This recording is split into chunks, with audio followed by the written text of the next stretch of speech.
आई जेवायला काय बनवायचं? मला काय विचारतो, काय पण बनव. दादा तू काय खाशील?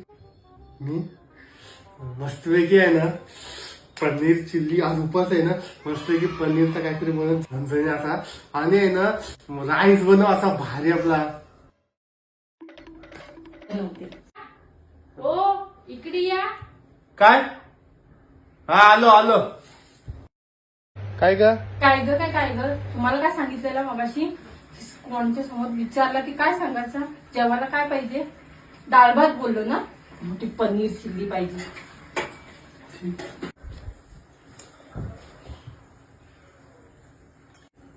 काय रे, काय बनवतो दुसरा? काय ना डाळ भातच खाऊ मस्त. मग खा दाल भात दुसरं काय नको खा दुसरं. तैसे फळ देतो रे ईश्वर.